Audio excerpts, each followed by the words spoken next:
I think if you're not in the right frame of mind as far as competing, then you're going to struggle the whole time you're doing it. So I believe that the way you can go into competing and have fun doing it is when you don't have expectations, but also have pride in what your progress is.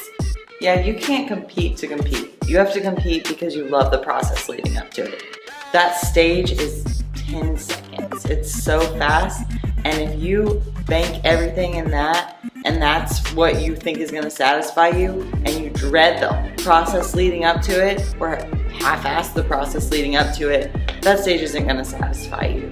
I mean, there was a stark contrast backstage between people who were there and they knew that they had worked their butts off, and those who maybe hadn't, and they just felt like everything there disappointed them because they just let everything ride on how their stage experience went.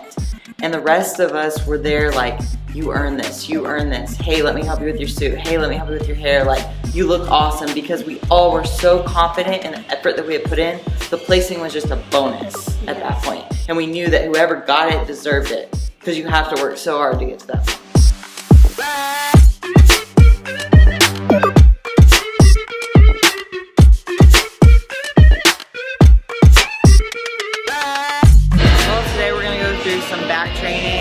Through some posing, and we're going to show you a little bit what our lives have been like going through prep as healthcare workers, as competitors, and as friends, despite being very different. Yeah, I mean, this is like our everyday routine. So when we come to the gym, it's not just for 1 hour. We're here for at least 2-3 hours getting all of it done. So we're excited to get it done today. Go dummy, go beast on them. I go beast. Go deep, I OD on them. I OD. Apply pressure, put heat on them. Put that 500 degrees on them. 500 degrees. Go dummy, go beast on them. I go beast. My name is Olivia Gravengaard. I've been a nurse for 3 years. I've worked in 3 different departments. Started in neurology, then I went to a general progressive care unit, and then my last job was in a cardiac progressive care unit. And I really like the progressive care side of things. Probably don't see quite as much death and trauma as she does at this point, but we've both seen a lot, and I think we have like a lot of mutual respect for each other, knowing kind of what we deal with on a daily basis, and that we're still able to like manage our fitness goals on top of crazy schedules, very like physically taxing jobs. Yeah, and for me, I worked night shift for about a year, but I work days, and Olivia works night shift. So that was kind of like the biggest reason why I think we were so drawn to each other, because I could relate to her with her night shift schedule. I understand like the struggle and the constant sacrifice that she had to make.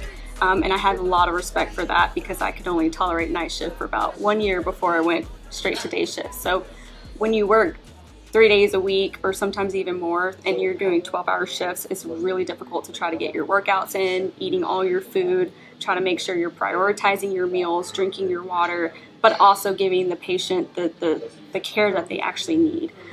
So you're prioritizing so much at once, but that is why we gravitate to the sport, because we love to prioritize, we love to be functional, we love to have challenges, and it's one of those things that we see a lot of challenges in. I grind 4 ways, I play no games, all me, no blame. On the wave, my own wave, can't stop my shine. In the lane, my own lane, can't stop my grind. 40 yard in the V12 and like 1.5. At 19, I cleared 19 in a month, no lie. Oh God.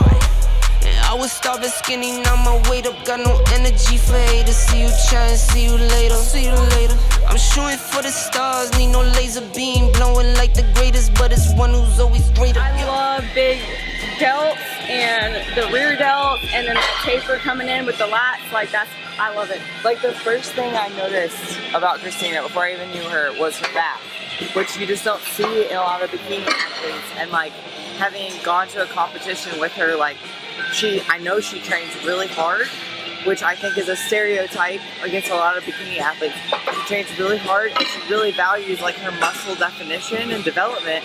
And she even said on stage like she didn't want to compromise the muscle size, because like that's important to her for her physique, and that's the goal she has in presenting that look. She likes a muscular physique, and like I think that it's really important that we like acknowledge every athlete in different categories as athletes. Even if we train a little differently or have different styles, like we're all working towards our goals, and that's where the respect should come in. Physically, like you're on your feet for 12 to 14 hours, and I don't know how it works for you, but we don't really get breaks. So like if I would literally put my food in baggies and put them in all these wonderful pockets here, and like I would be in the bathroom like eating, because you just don't have time.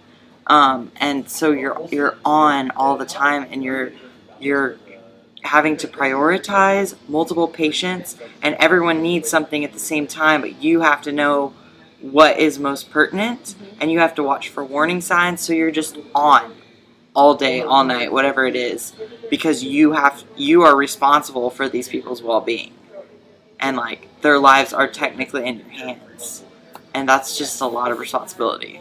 It's extremely stressful too, because you can get so overwhelmed emotionally, not just because you're dealing with sadness, grief, and I mean seeing families cry, and it's sometimes the worst day of someone's life.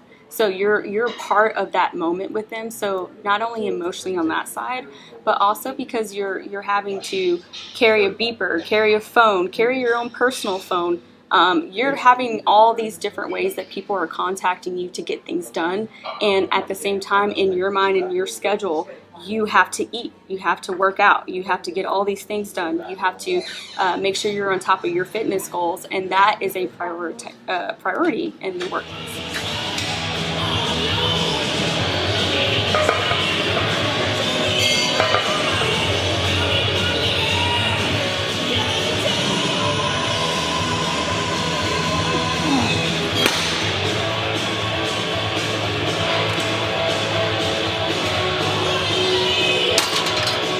I actually posted a full video on that, on managing shift work with like your workout schedule and your diet, and I actually showed like how I broke down my schedule and how I arranged my training around that. So that would be something to look into, because you really do have to start thinking about your days differently. And my recommendation to anyone who's dealing with shift work or long shifts is like, you create structure within the context of a chaotic schedule. So like you're creating some kind of calm in the storm, if that makes sense. Like as much consistency as possible, regardless of how consistent your schedule is.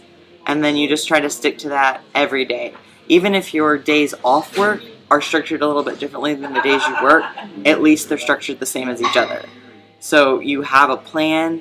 You have an eating schedule. I literally have a calendar with a checklist every day with every meal, and then the times that I have those meals, so that it's just one more thing you mark off the list. Yes. Like, there's no like second guessing it. You have to organize with this sport. You have to prioritize it, and you have to want to do it. So everything you do should be based off of finding that happiness and why you're doing it, and prioritizing your happiness. And sometimes to just knowing like when to sleep, when to rest. The older we get, the more we kind of grow to learn ourselves. And there's simple times where if I have a migraine, I drank water all day. There's no reason I should have a migraine. Well, maybe it's because I got 3 hours of sleep the night before. Is this a really good time for me to go to the gym right now? Like last night was a really good example of that, and I stayed home and I rested, and that's what my body needed. So sometimes you have to really prioritize your body and the health overall, even if that means taking a day off from the gym, but scheduling out your days and everything that is not controllable in this world. The one thing you can't control is your discipline, and you can control your schedule.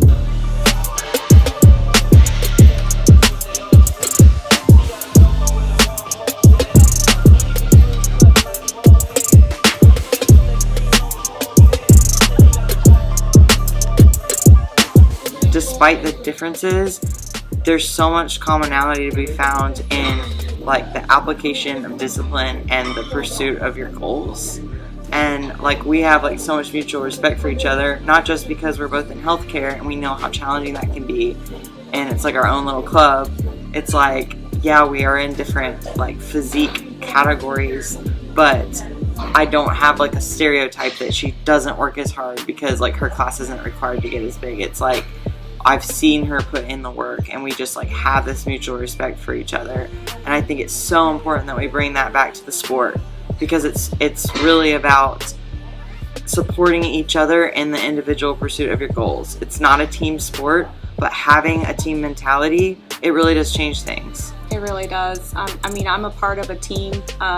The encouragement that I get from my teammates and my girls, it goes a long way. And I have my team here at the gym. So it's like, I feel like everyone here is just supportive, and it makes me want to come here. If you don't have friends here at the gym, you're going to feel like you're dragging to get here. You're going to feel like you're just here by yourself, and you're not getting any kind of recognition, even though you shouldn't be doing it for that reason. But the accountability and the friendships go a long way. That's a really hard question. How do you become a pro? I think it's number one is discipline. You can't fake discipline. You just can't. Your physique is going to show it. So discipline's definitely number one. Posing is probably number two. I think that's really important. You have to know how to pose the physique that you just work so hard for. And three, I think I can't think of the third one. That will be. I mean, of course well, I think that the discipline kind of covers, like, is the umbrella for all the other factors. Yeah. Because it applies to your diet, it applies to your cardio, it applies to your practicing posing, and I mean, that's the primary driver. If you can't have discipline in any one of those areas, that's going to throw you off. Everything has to work together. And you have to be willing to also accept feedback throughout the process. Oh, that's a good one. And accept that you may become a pro. That does not mean that you don't have room to improve. So I think it's also like an internalization of realizing that you still have things upon which you need to continue working. I think if you didn't enjoy it so much and you wanted to be a pro, then I feel like the lack of enjoyment will make it just extremely excruciating, and it might take a little bit longer to become a pro. I don't think that it's not going to make you a pro.